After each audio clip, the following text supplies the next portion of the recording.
Hello and welcome to my easy to understand guide to modern family and media language. This video is going to be particularly relevant for you if you are studying Eduqas GCSE Media Studies, as modern family is one of the set topics on paper 2. The set episode for study of modern family currently is season 8 episode 2. So that's what I'm going to focus on in this video. The genre of modern family is of course sitcoms, so situation comedy, but it also is kind of like a mockumentary subgenre of this. That's kind of where it's set up to feel like somebody's filming them as though they're being interviewed. There's a lot of talking to the camera. So it's quite unusual. A lot of sitcoms don't do this, but there was a little trend a little while back. Things like The Office, for example, kind of began this trend of kind of mockumentary filming. So it has some elements of mockumentary codes and conventions, as well as traditional sitcom conventions. The kind of mockumentary style, where it seems as though they're being interviewed and they're talking to camera, it adds this feeling that we are being let in on the secrets of the show and the secrets of the characters, and we're seeing kind of behind the scenes. We get to see stuff and hear stuff as an audience that they don't tell each other, and that adds to this feeling of comedy, but it also kind of helps us to feel like we are intimately involved with the show and the characters. It's filmed using a single camera on a set with no studio audience, and in the past a lot of sitcoms were filmed using a multi-camera technique, with a studio audience watching at the same time with a kind of laughter track, and that was something that was quite common in the 90s. And perhaps the fact that this is filmed with no studio audience and a single camera shows that this particular series is perhaps a little bit more modern and a little bit different to those older, more traditional sitcoms. Like most sitcoms, it uses a multi-strand narrative, and that means that there's different stories in every episode that audiences follow, and the narrative will often cut backwards and forwards between those different strands for you to follow. So for example, in this set episode, you've got Phil, who's trapped in a closet. You've got Luke, who just wants a laptop. And you've got Hayley, who's been fired. Manny has become a communist. Jay is worried people think he's racist. Gloria can't work the remote. Cam and Mitch are tackling the complexities of their daughter having a trans friend. Claire is struggling to juggle motherhood with the demands of the workplace. Alex is sick. And of course, like all good sitcoms, those narratives are kind of self-contained and circular. So what that means is that at the end of the episode, all those stories kind of end and finish, so that when audiences move on to the next episode, the stories are completely different. Those stories don't go on to the next episode. We're not waiting to find out what happens. All those stories come to an end at the end of that episode, and they're self-contained. And that means that audiences don't have to watch 10 episodes of a series to know what's going on. You can dip in and out to different episodes and enjoy them. A lot of sitcoms also feature catchphrases, so certain characters will have their catchphrases or kind of repeated motifs that they feature. So for example, when Gloria keeps yelling the word Jay, it's kind of become something that's been associated with her over time. So a lot of audiences or fans of the show will be familiar with that and find it funny.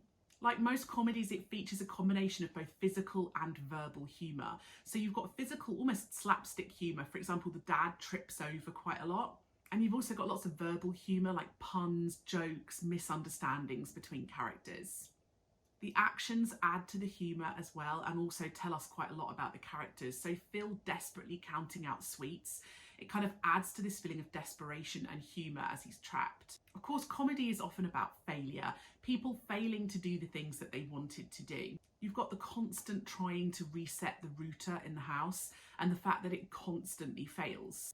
You've got Jay trying to prove that he's not racist and yet constantly failing as well. And Manny is trying to stick to communist ideas in the episode but fails to. So this constant failure helps to add to the comedy for the audience. Sitcoms often feature archetypal characters, and that's because it makes it super easy for audiences to understand, even if they've got no real experience of the show. So you've got the kind of nerdy daughter. She's very obviously supposed to be the kind of geek character. She wears glasses. She talks about being educated, and there's lots of focus on her sort of intellect. Hayley is obviously supposed to be the kind of popular girl who's also often shown as being dumb. So the storylines often feature on her lack of intellect, but also the fact that she's supposedly very attractive and very popular amongst her peers. And you've also got Jay playing the kind of grumpy old man character. These kind of archetypes are super common and super easy for audiences to spot. And that means that even if you don't know the show or you've never watched any of the episodes before, you can really quickly grasp what kind of characters they are, and it helps you understand the story really quickly.